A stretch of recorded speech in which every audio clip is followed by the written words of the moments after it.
갈라디아서 4장 12절부터 20절까지.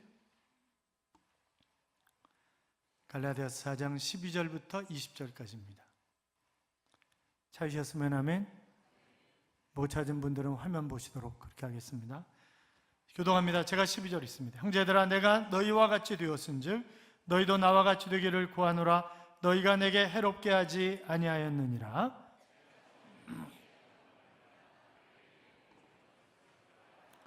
너희를 시험하는 것이 내 육체에 있으되 이것을 너희가 업신여기지도 아니하며 버리지도 아니하고 오직 나를 하나님의 천사와 같이 또는 그리스도 예수와 같이 영접하였도다.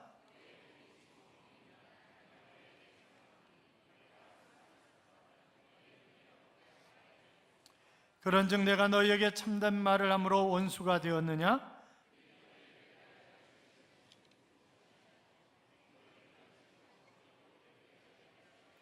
좋은 일에 대하여 열심으로 사모함을 받으면 내가 너희를 대하였을 때뿐 아니라 언제든지 좋으니라.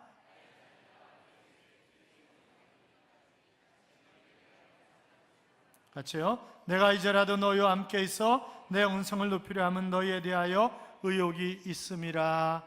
아멘. 같이 인사하겠습니다. 주의 이름으로 잘 될 것입니다. 더 잘 될 것입니다. 끝없이 잘 될 것입니다. 아멘. 이쪽에서 2분 안 하셨고 이쪽에서 위에서 3분 안 하셨어요. 다시 하겠습니다. 다시 해요. 주의 이름으로 잘 될 것입니다. 더 잘 될 것입니다. 끝없이 잘 될 것입니다. 이쪽에 또 안 하시는 분이 계시네. 그만할게요. 할렐루야. 이 한 주간도 하나님이 여러분에게 좋은 일들을 주셔서 행복한 한 주간의 삶이 되게 하실 줄로 믿습니다. 인생은 누구를 만나느냐에 따라서 행복할 수도 있고 그렇지 않을 수도 있습니다. 그렇잖아요. 만약 박근혜 전 대통령이 최순실을 안 만났으면 어떻게 됐을까요? 그렇잖아요. 내 곁에 좋은 사람이 있다는 것은 정말 행복한 일입니다. 여러분 옆에 사람 한번 쳐다보실래요? 좋은 사람인가 나쁜 사람인가? 이렇게 인사하겠습니다. 제가 그래도 이만한 것 당신 때문입니다. 같이 인사하겠습니다. 사랑하는 남편 여러분, 여러분이 그만하게 사는 것 아내 때문입니다. 다시 인사해요. 다시. 제가 그래도 이만한 것 당신 때문입니다. 같이 다시 인사하겠습니다.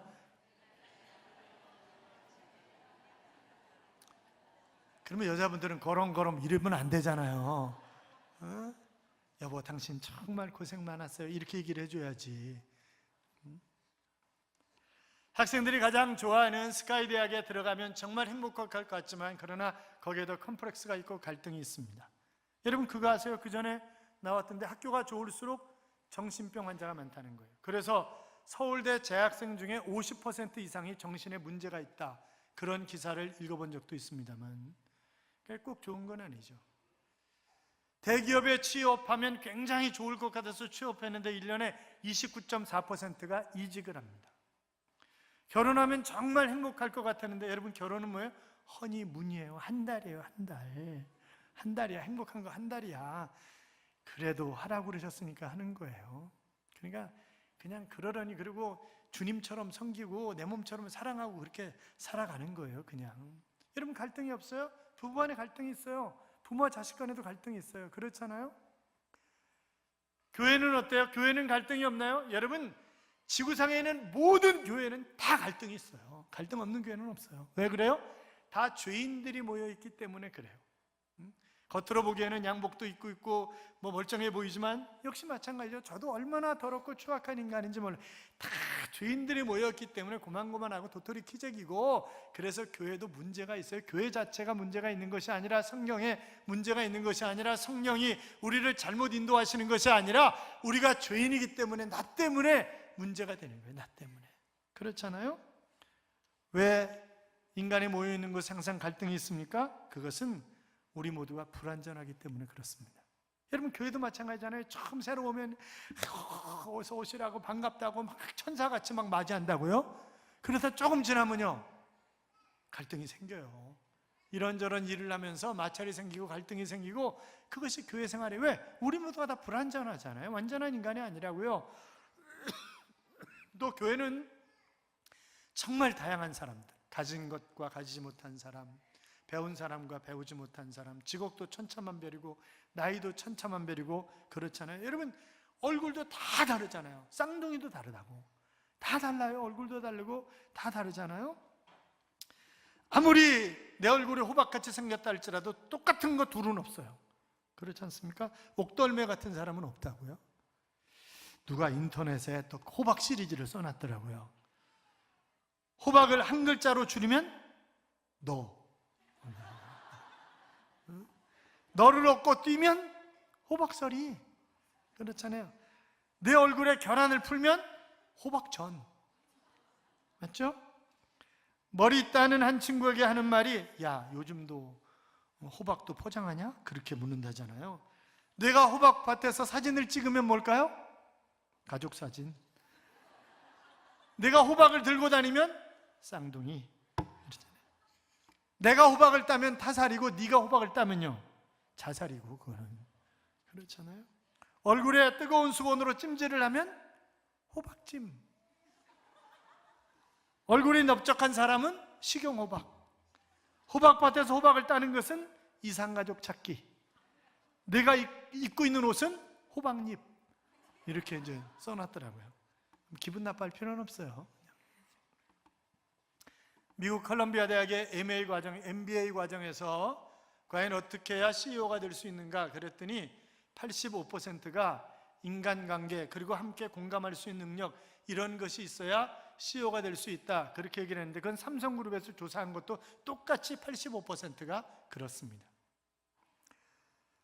교회 생활은 그 대인관계 중에 목회자와 성도 간의 관계가 가장 중요한 관계 가운데 하나잖아요. 목회자는 어떤 성도를 만나느냐에 따라서, 또 성도는 어떤 목회자를 만나느냐에 따라서 신앙생활이 행복할 수도 있고 그렇지 않을 수도 있습니다. 예수 그리스도를 구주로 믿고 복음 안에서 살아가는 목회자와 성도는 어떤 관계여야 좋은가? 누가 또 이렇게 써놨더라고요. 멀고도 가까운 당신이어야 좋다, 그렇게 해놨어요. 왜냐하면 너무 가까이 있으면 이 허물을 자꾸 보기 때문에 은혜가 안 된다는 거예요. 그래서 제일 은혜 받기 힘든 사람이 뒤에 서 있는 사모. 그러니까 설교하면 뭐라 그래요? 뒤에서 아이고 지나자라지 지나자라 그러고 서 있는다니까요. 그 다음에 이제 은혜 받기 힘든 사람이 가족들이고 부교육자들이고, 부교육자들도 맨날 만나니까 그렇잖아요. 또 너무 멀면 또 가까이 가기 힘드니까, 이게 뭐 얘기하기도 어렵고 어려우니까, 그래서 은혜가 안 된다, 그렇게 얘기를 합니다. 그러면 우리가 정말 목회자와 성도가 어떤 관계를 가지고 살아야 되는가, 오늘 본문이 그것을 말씀하고 있는데, 먼저 12절 봐요. 12절 같이 읽어요. 형제들아, 내가 너희와 같이 되었은즉 너희도 나와 같이 되기를 구하노라. 너희가 내게 해롭게 하지 아니하였느니라. 아멘. 여러분, 성도는 목회자를 해롭게 하면 안 됩니다. 사랑하고 귀하게 여겨야지 해롭게 하면 안 된다고요. 지금 목회자인 바울에게 부당하게 대우하며 해를 끼치지 않았어요. 성경은 목회자와 성도 간의 가장 이상적인 관계는 그리스도와 교회와의 관계다, 그렇게 설명을 하고 있는 것도 우리가 볼 수 있습니다만, 그리스도가 교회를 위해서 모든 것을 주셨던 것처럼 목회자는 성도를 위해서 아낌없이 사랑을 주고 아낌없이 헌신을 하고 희생을 해야 되는 것이 목회자의 삶이라고 하는 것입니다. 뿐만이 아니라 교회가 그리스도에게 하듯이 성도들은 목회자를 위해서 정말 사랑하고 순종하고 그런 삶을 살아주어야 되는 것입니다. 인천에 가면 제가 잘 아는 교회가 있는데, 굉장히 큰 교회인데, 그 교회는 1년에 한 번씩 설문조사를 한다는 거예요, 교인들에게. 그래서 그 설문의 내용이 뭐냐? 당신 주변에 있는 사람들이 교회와 목회자에 대해서 욕하는 것을 들은 적이 있습니까? 주로 이제 그런 내용에 관련된 것들이에요. 그 왜 그러냐고 그랬더니, 주로 그 사람들 가운데 그 이단에서 가만히 들어와 있는 사람들이 있다는 거죠. 그래서 그걸 솎아내기 위해서 그런 질문을 한다, 그렇게 이야기를 하고, 그런 질문을 돌리면 한 10여 명씩 나간다는 거예요. 그들이 거의 뭐 이단들이잖아요. 이단 교회에 속해 있는 사람들이 몰래 들어와가지고 신앙생활하는 그런 사람들이라는 거죠. 혹시 여러분 가운데 그런 분 계세요? 없으시죠? 여러분, 대개 목회자와 멀어지는 경우가 왜 멀어져요? 섭섭이가 들어와서 그래요. 내가 어떤 것을 기대했는데 기대한 만큼 이루어지지 않으니까 섭섭해지는 거죠, 이게. 그래서 이제 저한테 그러는 분이 있어요. 목사님, 절대요 병원에 오지 마세요. 바쁘신데 병원에 오지 마세요. 그리고 장례식 너무 멀어서 안 돼요. 오지 마세요. 결혼식도 너무 멀어요. 오지 마세요. 안 가면요 바로 섭섭이가 들어가. 바로 섭섭이가 들어가요. 그렇잖아요. 바로 섭섭이가 들어가요. 응? 오래전에 한 분이 점심시간에 저를 찾아왔어요. 왜요 집사님? 그랬더니 목사님 교회를 떠나라 그러면 떠나겠습니다. 아니 왜 그래요 또? 그랬더니 뭐라고 그랬냐면 2주 동안 악수하시면서 제 눈은 안 맞춰주셨습니다. 이렇게 얘기를 하는 거예요. 그래서 아니 집사님 생각해봐. 나는 악수하고 손은 이미 눈은 다음 사람에게 가 있어. 다음에 안내 쓰는 데 가서 있어봐. 그렇게 하나 안 하나? 그랬더니 제가 잘못했습니다 그러더라고요. 또 어떤 분은 교회를 안 나온다고 나팔을 불고 다니는 거예요. 그러더니 한 달 후에 진짜 안 나오는 거예요. 그래서 제가 금요기도회 때 부교육자한테 금요기도회 설교시키고 금요일날 찾아올 일은 절대 없으니까 저는 뭐 오는 사람 막지 않고 가는 사람 붙잡지 않는다. 그게 제 소신이에요. 왜냐하면 붙잡아도 신앙생활 제대로 할 리가 없거든. 그거는 누구를 목사를 위해서 신앙생활 해주는 게 아니니까. 그렇잖아요. 자기 자신의 영적인 문제지 하나님과의 관계지 누구를 위해서 신앙생활 해주는 거 아니잖아요. 근데 갈 이유가 없는데 간다는 거예요. 왜 가는 거지? 그래가지고 금요일날 제가 쳐들어갔어요. 제가 금요기도 시간에 목사가 올리라고 꿈에도 생각 못하는 거잖아요. 그래서 쳐들어갔어요. 그랬더니 깜짝 놀라는 거죠. 집사님 뭐 교회 떠난다며. 그래서 지난주에 교회 안 왔다며. 그러면 이유가 뭐예요 도대체? 그랬더니 뭐라 그러냐, 목사님이 저한테 대단하다고 그러셨잖아요. 그렇게 얘기를 하는 거예요. 그 집사님이 이제 그 먼저 교회에서 이제 바람을 피다가 부인한테 걸렸어요. 그래서 교회로 옮겨온 거예요. 그런데 교회 로비에서 커피를 마시다가 부인이 그게 물음표 생각나니까 남편 얼굴에 확 커피를 찌끄려 버렸어요. 여기 보신 분들 계실 거예요. 확 찌끄려 버린 거예요. 그리고 이제 어느 정도 이게 정리가 됐어. 서로 마음에 좀 정리가 됐는데 지금처럼 봄에 이제 뵙고 싶이잖아요. 저희 교회 중교당에 있을 때 불암산 밑에 있었거든요. 거기 배밭 있고 그랬어요. 그러니까 뵙고 싶이고 그러니까 3부 예배 끝나고 오후 찬양 예배 드리기 전까지 그 남는 2시간에 점심을 먹고 자기 부인을 모델로 해서 미안하니까 계속 모델 사진을 찍어주는 거예요. 제가 그 얘기를 들어서 정말 집사님 대단하다고 이렇게 얘기를 한 거거든요. 근데 이 사람은 그 대단하다는 걸 어떻게 받아들였냐면 한 2년여 전에 이제 재정위원들이 모여가지고 우리가 건축하고 빚이 있는데 그러면 우리가 헌당을 해야 될 거 아니냐. 그러니까 우리가 먼저 헌금 작정을 하자. 토요일날 재정위원들이 저를 찾아와가지고 헌금 작정을 하겠다는 거예요. 그러면서 이 양반은 33평 아파트에 살고 있는데 그 아파트를 드리겠다는 거예요. 그러니까 2년 안에 만약에 돈을 벌어서 못 드리면 자기 집을 팔아서 드리겠다고 그렇게 작정을 하더라고요. 제가 절대 시킨 거 아니에요. 한 분은 또 1억을 작정하겠다고 작정을 하는 거예요. 그 저는 또 어떻게 하겠어요? 저도 작정을 해야지. 저도 그 자리에서 5천만 원 작정을 했어요. 그때 이제 사례비가 200만 원 조금 더 될 때요. 그러니까 2년 동안 제가 어떻게 살았는지 몰라요. 어떻게 사는지 모른다고. 이제 그런 거예요. 그런데 이제 2년이 지나간 거야. 그런데 이 양반이 헌금을 1원도 안 한 거예요. 그러니까 본인은 뭐라고 생각하냐면, 야, 너는 뭐 헌금 작정, 33평 아파트 드린다 그러더니 헌금 한 푼도 안 하고 고개를 들고 너 교회 다니냐? 넌 진짜 대단한 놈이다. 이렇게 받아들이는 거예요, 본인은. 그러니까 전혀 다른 생각을 하고 있는 거죠. 이게 전혀 다른 생각을. 그래서 제가 그때부터 내가 목회 끝나는 날까지 헌금 작정은 안 한다. 얼마나 이게 부담이 됐으면 그렇게 이게 생각을 하겠는가. 그래서 이 교회 건축할 때도 헌금 작정 안 했어요. 그리고 물론 대신 중직자들은 뭐 음향 맡으세요, 이거 맡으세요, 또 뭐 강대상 맡으세요 이러고 그렇게 한 거예요. 다 오르간 맡으세요, 뭐 다 이렇게 한 거고. 그리고 교인들은 그냥 의자값만 헌금한 거예요. 그리고 헌금 작정 안 한 거예요. 왜? 시험 들어 잘못하면. 이게 뭐 그런 걸로만 시험 드는 게 아니에요. 또 자기들끼리 뭐 일한다고 집사님 뭐 좀 이거 해? 그렇게 얘기를 하는 거예요. 뭘 봐? 이렇게 얘기하는 거예요. 그러면 또 부교육자 가운데 한 사람도 자기가 또 담임 목사야. 그래가지고 어느 집사람한테 뭘 또 시켜 이렇게 하라고. 그러니까 이게 중복이 되는 거예요. 그러면 중복이 되면 한 사람은 하지 못하는 게 되잖아요. 그럼 그 사람에게 또 섭섭이가 들어가. 이게 그러니까 별거 아닌 거 가지고 섭섭이가 다 들어간다고요. 또 제가 이제 뭐 무슨 일하다가 집사님 그것도 좋은데 이게 더 좋잖아 이렇게 웃으면서 얘기를 하잖아요. 그러면 다른 교인들한테 뭐라 그러냐면, 나 목사님한테 오늘 뒤지게 혼났어. 아니 뭘 뒤지게 혼나, 그거보다 이게 더 좋지 않냐고 이렇게 얘기했는데, 그러니까 이해가 좀 잘 안 가는 거예요. 이제 곧 임직자를 뽑아야 되는데, 이제 저희가 임직자를 뽑을 때 이제 기준이 있잖아요. 뭐 교회 출석한 지 몇 년 이상, 뭐 11조, 뭐 이런저런 조건들이 있잖아요. 제가 그래서 지난번에 야, 이거 이래서는 안 되겠다라고 생각을 하고 룰을 바꾸려고 제가 당회에서 룰을 바꾸자고 그랬더니 이제 모든 것을 저한테 다 위임을 했어요. 장로님들이 전부 다 목사님 편하신 대로 알아서 하시라고 다 위임을 하셨는데, 근데 여러분 생각해 보세요. 이게 무슨 장로 7년 이상, 안수 입사 5년 이상, 뭐 권사 5년 이상, 그리고 뭐 새벽기도 막, 아니 1년 동안 나오는 게 다른 사람 10년 나오는 것보다 더 많이 나오는 사람도 있어요. 매일 새벽기도 나오고 수요 예배 금요기도에 다 나오잖아요. 그럼 그런 사람은 빨리 세워줘야 되는 거 아니에요?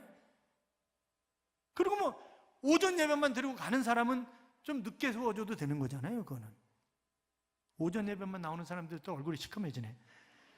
아니 그게 맞는 거 아니냐고요. 그게 전 그렇게 하려고 그렇게 생각하는데, 그때 이제 안수입자를 세우는데 5년 이상이니까 이게 세례받은 지 5년 이상이란 말이에요. 이제 그래서 제가 이제 집사님 몇 년 됐어요? 그랬더니 4년 됐대요. 그래서 저는 이제 그 집사님 세우는 게 괜찮겠다라고 생각을 해서 몇 년 됐냐고 물어봤는데 4년 됐다니까 후보군에 못 들어가는 거죠. 5년이 돼야 후보군에 들어가는 거니까. 제가 물어보지 말았어야 했는데 괜히 물어본 거예요. 그러니 그 양반 후보군에 안 넣은 거예요. 그랬더니 뭐라고 또 나팔을 불고 다냐면, 아니 목사님이 안수 입사를 안 시킬 거면 몇 년 됐냐고 물어보지도 말지, 물어보고 왜 안 시켜주냐고 또 나팔을 불고 다니는 거예요. 그러니까 차라리 안 시키길 정말 잘했다 그런 생각이 들더라고요. 이게 섭섭한 마음이 들어가는 거예요. 이게 다. 그러니까 여러분 섭섭하게 생각하지 말아요. 그냥 섭섭하다고 생각하면 뭐 때문에 섭섭한지 저한테 와가지고 이런저런 얘기를 해. 그래야지 그걸 풀어야지. 풀지 않으면 은혜가 절대 안 됩니다. 그렇잖아요. 은혜가 안 돼. 이게 목사하고 무슨 갈등이 있어봐요. 절대 은혜 안 돼. 은혜 받을 수가 없어요. 그거는. 여러분 데살로니가전서 5장 보세요. 데살로니가전서 5장. 하나님은 무엇이라고 말씀하시는지. 데살로니가전서 5장. 데살로니가전서 5장 12절 13절. 데살로니가전서 5장 12절 13절. 자, 화면 쳐다보고 같이 읽겠습니다. 형제들아, 우리가 너희에게 구하노니 너희 가운데서 수고하고 주 안에서 너희를 다스리며 권하는 자들을 너희가 알고 그들의 역사로 말미암아 사랑 안에서 가장 귀히 여기며 너희끼리 화목하라. 아멘. 같이 따라요. 사랑 안에서 목회자를 가장 귀히 여기자. 위층은 왜 안 따라요? 다시, 사랑 안에서 목회자를 가장 귀히 여기자. 우리끼리 화목하자. 성경은 그렇게 말씀하고 있어요. 그러니까 여러분, 만약에 화목하지 못하면 목회자에게 해를 끼치는 거예요. 성도끼리 질투하고 다투고 싸우고 화목하지 못하면 목회자는 영적으로, 정신적으로, 육체적으로 심각한 해를 받는 거죠. 누구 편을 들겠어요, 목회자가? 그렇잖아요. 그러니까 여러분, 중직된 여러분은 그냥 교회 들어온 지 얼마 안, 그러니까 교회에서 최고왕은 새 가족이야. 그렇잖아요. 만약에 일반 집사하고 안수 집사하고 싸우면 원현상 집사님 누가 이겨야 되는 거예요? 그냥 안수 집사님이 져야 돼. 그렇잖아요. 안수 집사님하고 장로님하고 싸우면 누가 이겨야 돼요? 안수 집사님이 이겨야 되는 거예요. 장로님 져야 되는 거예요. 왜? 이건 섬기는 직분이야. 이건 섬기는 직분이지 폼 잡는 직분이 아니에요. 일하는 직분이지. 그렇잖아요. 그러니까 우리가 물론 싸우면 안 되지. 왜 싸워? 싸우면 안 된다고. 응? 사랑하는 여러분, 목회자를 귀히 여기면 서로 싸우지 않습니다. 그렇잖아요. 본문으로 들어가서 15절에 보시면, 자 15절 봐봐요. 15절 같이 읽어요. 너희의 복이 지금 어디 있느냐? 내가 너희에게 증언하노니 너희가 할 수만 있었더라면 너희의 눈이라도 빼어 나에게 주었으리라. 아멘. 자, 여러분이 그렇게 행복하게 신앙생활 했었는데 그게 다 어디 갔냐 이거죠. 정말 기쁘게 신앙생활 했었는데 이게 어떻게 된 거냐? 당신들이 나를 위해서 눈이라도 빼주려고 하지 않았느냐? 여러분 생각해 보세요. 바울은요, 안질이 있었어요. 그러니까 그걸 너무나 안타까워한 성도들이 자기 눈이라도 빼줘야 되겠다 이렇게 생각을 했는데 그런 마음들은 다 어디 갔냐는 거지 도대체. 응? 로마서 16장 1절 이하에 보시면 이런 말씀이 있습니다. 내가 갱그리아 교회 일꾼으로 있는 우리 자매 베베를 너희에게 추천하노니 너희는 주 안에서 성도들의 합당한 예절로 그를 영접하고 무엇이든지 그에게 소용되는 바를 도와줄지니 이는 그가 여러 사람과 나의 보호자가 되었습니다. 너희는 그리스도 예수 안에서 나의 동역자들인 브리스가와 아굴라에게 문안하라. 그들은 내 목숨을 위하여 자기들의 목까지도 내놓았나니 나뿐 아니라 이방인의 모든 교회도 그들에게 감사하느니라. 자, 그러니까 바울이 바울 될 수 있었던 이유는 그가 똑똑하고 뭐 잘났고 재산이 많고 그런 게 아니라 이런 베베와 같이 보호자가 되어주는 사람, 브리스길라 아굴라 부부처럼 자기의 목이라도 내놓고 충성하는 사람들, 이런 사람들이 있었기 때문에 바울이 바울 될 수 있었던 거라고요. 지금 당신들도 눈이라도 빼주겠다고 그랬었는데 이게 도대체 뭐냐라고 하는 것입니다. 사랑하는 여러분, 히브리 13장 17절 이하에 보시면 이런 말씀이 있습니다. 너희를 인도하는 자들에게 순종하고 복종하라. 그들은 너희 영혼을 위하여 경성하기를 자신들의 청산할 자같이 하느니라. 그들로 하여금 즐거움으로 이것을 하게 하고 근심으로 하게 하지 말라. 그렇지 않으면 너희에게 유익이 없느니라. 그러니까 사역자가 편안하게 일할 수 있도록 해줘야 그것이 나에게 복이지, 그렇지 않으면 나에게 유익이 없다.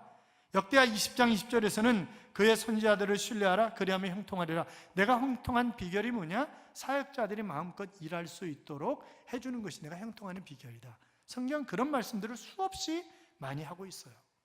사랑하는 여러분, 우리 서로 귀하게 여기고 해를 끼치지 않고 서로 아름답게 섬기는 그런 삶을 살아갈 수 있기를 주님의 이름으로 축원합니다. 뿐만이 아니라 설사 목회자가 육신적인 연약함을 가지고 있다 할지라도 업신여겨서는 안 된다는 거예요. 자, 13절 14절 봐요.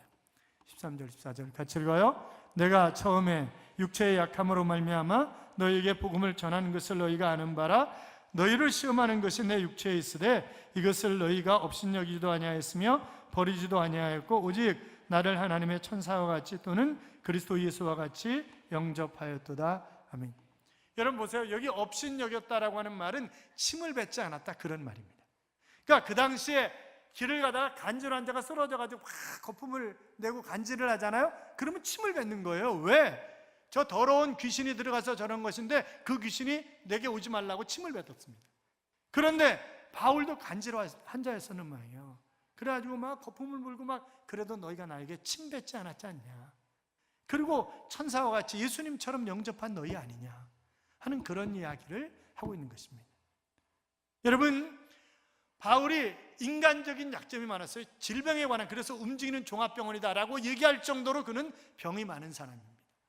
뿐만이, 그러니까 아예 하나님이 의사를 누가를 붙여주잖아요. 그에게 사역할 수 있도록 의사 누가를 붙여준다고요. 뿐만이 아니라 글은 잘 쓰는데 설교는 못한다. 이제 그렇게 또 사람들이 또 바울을 악평하면서 돈을 좋아한다는 둥, 뭐 이중 인격자라는 둥, 아주 이런저런 얘기들을 많이 했어요. 뭐 그런 것도 있고 아닌 것도 있겠지만 하여튼 말을 만들어서 많이 했다고요. 여러분, 저도 굉장히 약점이 너무나 많은 사람입니다. 제가 성질이 별로 안 좋잖아요. 성질이 급합니다. 그래서 부교육자들한테 뭘 시켰는데 안 하잖아요. 그러니까 지금도 그 온양에서 목회하는 심영춘 목사님이라고 있어요. 그분은 지금도 제가 전화 걸면 벌떡 일어나가지고 네 목사님 그런다는 거예요. 왜냐하면 그때 제가 그 상가교였을 때 뒤에 창고 문이 잠겨있어. 문 좀 열어놔. 그런데 5분 있다 가는데 문을 안 열어놓은 거예요. 이래서 발길로 차가지고 문을 부셔버렸어요. 그러니까 그 다음서부터는 그냥 그러니까 뒤에 그 후임자로 오는 친구한테 야, 너 문 잘 열어놔. 그렇게 전달하더라는 거예요. 그러니까 제가 성격이 굉장히 뭘 시켰는데 안 해놓으면 그게 막 확 열이 오르는 거예요. 그러니까 성격이 아주 못된 거지 제가. 그러니까 부교육자들이 얼마나 힘들겠어요. 그렇잖아요. 거기다 또 건강도 별로 안 좋아요. 멀쩡한 것 같지만 당뇨도 있죠. 뭐 별로 안 좋다고 이게. 그렇다고 해서 업신여기서는 안 된다 이 말이에요. 여기 업신여기지 말라. 그리고 예수님처럼 천사처럼 그렇게 영접하지 않았냐. 그런데 그 뒤에 보면 자 16절 봐봐요. 16절 같이 읽어요. 그런즉 내가 너희에게 참된 말을 함으로 원수가 되. 자, 바르게 교육했더니 이제 원수처럼 생각하는 사람이 너무 많다는 거예요. 왜냐하면 교회 안에 가만히 들어와 있는 거짓 교사들이 있었어요. 그러니까 이 사람들이 바울이 떠나간 다음에 야, 바울 말이야, 저 가짜 뉴스를, 가짜 복음을 전하는 거야. 무슨 예수만 믿으면 구원을 받냐? 그렇게 쉽냐? 구원받는 게 그렇게 쉽냐? 그게 말이 되냐? 그러면서 야 할례도 해야 되고 이것저것도 해야지 뭘 만들어놔야 구원을 받는 거지, 어떻게 믿는다고 구원을 받냐, 그건 가짜 복음이야, 그건 사도가 아니야, 그건 가짜야, 바울은 가짜야, 이러면서 끊임없이 떠버린 거예요. 그리고 교인들과 자기를 원수되게 만든 거예요. 그러니까 이간질하는 거예요. 여러분, 교회 안에 이간질하는 사람 있어요, 없어요? 우리 교회는 없어요. 그러니까 이간질하면 안 돼. 목회자와 성도들 간에 이간질해가지고, 그러니까 이것도 자꾸 들으면 스폰지 효과에서 정말 그런가 이렇게 생각한다니까. 그렇기 때문에 여러분, 이간질하면 빨리 신고를 해야 돼. 그래서 이제 그분한테 바르게 가르쳐줘야 되잖아. 제가 그러면서 집사님 뭐가 문제예요? 그래가지고 털어야 되잖아요. 이게 털어야지. 그거 제가 잘못했으면 잘못했다고 얘기를 해야 되는 거고, 그렇잖아요. 그래야지. 그렇지 않으면 이게 정상적인 신앙생활이 될 수가 없는 거라고요. 이 원수라는 거예요. 지금 원수같이 되지 않았냐, 지금 이런 얘기를 하고 있어요. 여러분 보세요. 19절에서는 어떤 얘기를 하냐면, 목회자가 성도들을 위해서 해산하는 수고를 해야 된다. 여자분들이 해산하는데 얼마나 힘들어요. 그러니까 욕이란 욕은 그때 다 한다 그러잖아요. 그 분만실 앞에 가서 야 이 나쁜 새끼야, 뭐 이 새끼 저 새끼 소새끼 말새끼 막 딜에 누구 욕해? 자기 남편을 욕하는 거지. 딜에 욕한다는 거잖아요. 그게 그러니까 얼마나 힘들고 얼마나 아프면 그러겠어요. 그러니까 목회자는 성도들을 그렇게 해산하는 수고로 왜요? 그리스도를 닮아가도록, 그렇잖아요. 그리스도의 장성한 분량에 이르기까지 그렇게 하는 것이 목회자라는 거예요. 뿐만이 아니라 20절에 보면 이상한 소리가 들린다. 그러니까 잘못 가면 권면하고 책망해서 바르게 잡아주는 것이 목회자다, 그런 얘기를 하고 있어요. 사랑하는 여러분, 제가 약점이 많은 사람입니다. 약점이 보이면 저 약점을 감당하라고 주님이 나를 목사님 곁에 붙여주셨구나, 그렇게 생각을 하고 약점을 감당하고 위해서 기도해 주는 것입니다. 그렇잖아요. 그래야 되는 거예요. 그러니까 서로 마찬가지, 우리가 서로 다 마찬가지예요. 교구에서도 마찬가지고, 순회에서도 마찬가지고, 선교에서도 마찬가지고, 다 마찬가지잖아요. 그렇게 해야 된다고요. 우리 그렇게 해서 정말 행복이 넘치는 제자교회, 가장 본받고 싶은, 가장 가고 싶은 제자교회. 그래서 주일날 로마에서도 비행기 타고 뉴욕에서도 비행기 타고 오고, 하여튼 우리 행복한 그런 교회를 함께 만들어가서 주님 기뻐하시는, 주님의 뜻을 이루는 귀한 하나님의 사람들이 되시기를 주님의 이름으로 축복합니다. 우리 같이 이제 찬양을 부르면서 세례교인 분담금, 그거 이제 오늘 헌금하기로 지난주에 했잖아요. 그러니까 10,000원 이상 하기로 했잖아요. 10만 원, 20만 원 해도 절대 말리진 않아요. 10,000원 이상 헌금을 하는데 없으면 옆에 사람한테 꿔.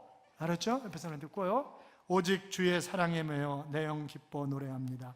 이 소망의 언덕 기쁨의 땅에서 주께 사랑드립니다. 오직 주의 임재 안에 갇혀 내 영 기뻐 찬양합니다. 이 소명의 언덕 거룩한 땅에서 주께 경배드립니다 라고 하는 그런 찬양입니다. 사랑하는 여러분, 우리 오직 주의 사랑에 매여서 사랑하는 그런 삶이 되기를 간절히 열망하면서 우리 함께 찬양합니다.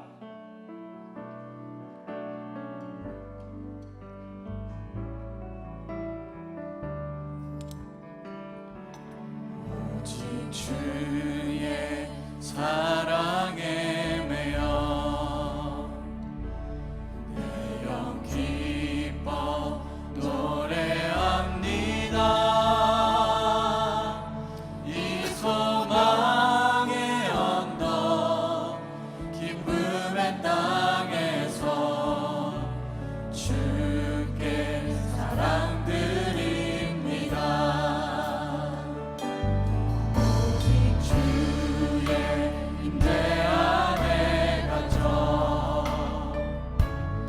내 영 기뻐 찬양합니다.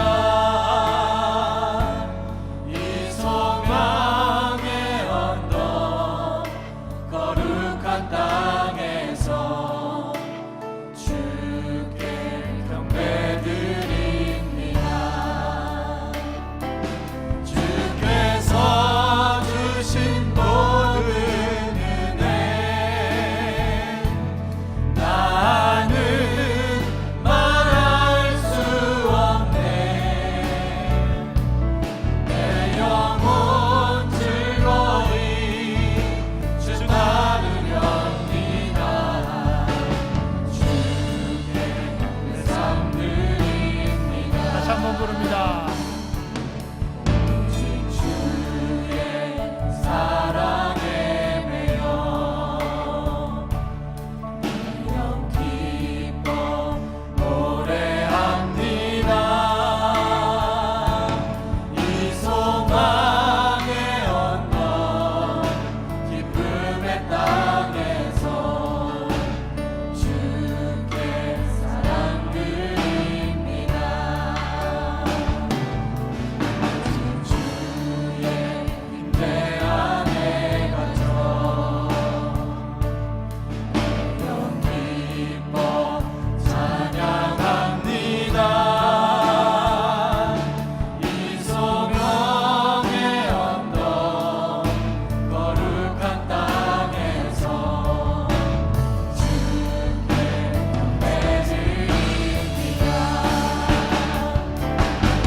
정말 우리가 사랑으로 섬기고 존귀하게 여기고 해산의 고통을 안고 인내하고 아름답게 섬겨서 행복한 그런 교회를 만들어가는 주인공이 될 수 있도록, 또 오늘 우리가 세례교인 분담금을 드렸는데 농어촌 교회를 위해서 또 구제 이런저런 일들을 위해서 아름답게 쓰여질 수 있도록 우리 같이 기도할까요?